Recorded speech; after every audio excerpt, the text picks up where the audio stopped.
மாதா தொலைக்காட்சி அன்பர்களே, இறந்த நம்பிக்கையாளர்களின் ஆன்மாக்கள் இறைவனிலே நித்திய இளைப்பாற்றி அடைய நமது மாதா தொலைக்காட்சியோடு இணைந்து ஒரே குடும்பமாக மன்றாடுவோம்.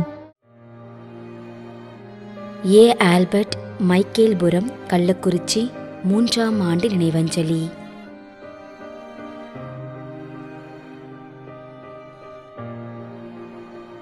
கெர்வாஸ் அலெக்சாண்டர்,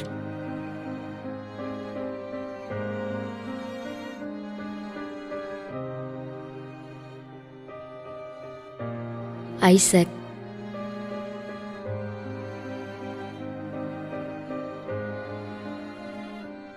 சேட்டு என்கின்ற ஆர். லூர்துசாமி, 1ஆம் ஆண்டு நினைவஞ்சலி.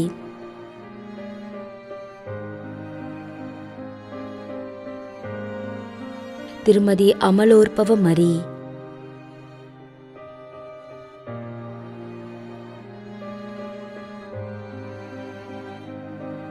நிஷாந்த் வில்லவராயர்,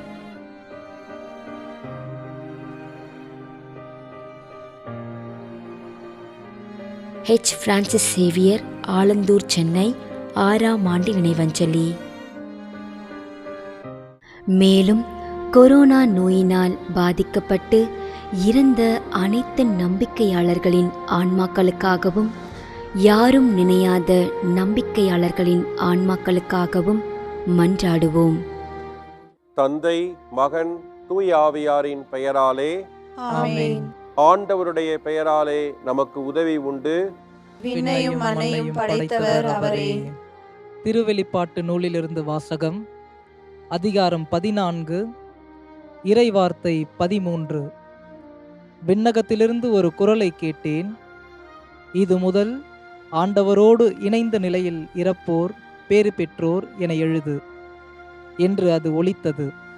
அதற்கு தூய ஆவியார், ஆம், அவர்கள் தங்கள் உழைப்பிலிருந்து ஓய்வு பெறுவார்கள், ஏனெனில் அவர்களின் செயல்கள் அவர்களை பின்தொடரும் என்று கூறினார். ஆண்டவரின் அருள்வாக்கு. இறைவனுக்கு நன்றி. நம்மிடையே வாழ்ந்து இறந்து போன இறைவனின் அடியார்களுக்காகவும், மேலும் குறிப்பாக மாதா தொலைக்காட்சி வழியாக நீத்தார் நினைவில் இன்று நினைவு கூறும் இறைவனின் அடியார்கள் அனைவருக்காகவும் மன்றாடுவோம். விண்ணுலகில் இருக்கின்ற எங்கள் தந்தையே, உமது பெயர் தூயது என போற்ற பெறுக. உமது ஆட்சி வருக. உமது திருவுளம் விண்ணுலகில் நிறைவேறுவது போல மண்ணுலகிலும் நிறைவேறுக. எங்கள் அன்றாட உணவை இன்று எங்களுக்கு தாரும். எங்களுக்கு எதிராக குற்றம் செய்வோரை நாங்கள் மன்னிப்பது போல எங்கள் குற்றங்களை மன்னியும். எங்களை சோதனைக்கு உட்படுத்தாதேயும், தீமையிலிருந்து எங்களை விடுவித்தருளும். ஆமென். மன்றாடுவோமாக. இறைவா, இரக்கம் காட்டுவதும் மன்னிப்பு அளிப்பதும் உமது இயல்பு. ஆகையால் உமது திருவடிகளுக்கு வந்துள்ள இன்று நாங்கள் நினைவு கூறும் ஆன்மாக்கள் மீது இரக்கம் கொண்டு அவர்களுடைய குடும்பத்தார் மற்றும் மாதா தொலைக்காட்சி குடும்பம் செலுத்தும் ஜெபங்களை ஏற்று அவர்களது குற்றங்களையும் அவற்றிற்குரிய தண்டனையும் மன்னித்து அமைதியையும் முடிவில்லா வாழ்வையும் தந்திடுமாறு எங்கள் ஆண்டவராகிய கிறிஸ்து வழியாக உம்மை மன்றாடுகிறோம். ஆமென்.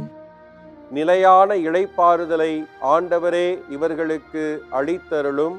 முடிவில்லாத ஒளி இவர்கள் மேல் ஒளிர்வதாக. இறந்த நம்பிக்கையாளர்களின் ஆன்மாக்கள் இறைவனின் இரக்கத்தினால் அமைதியில் இளைப்பாறுவனவாக. ஆமென்.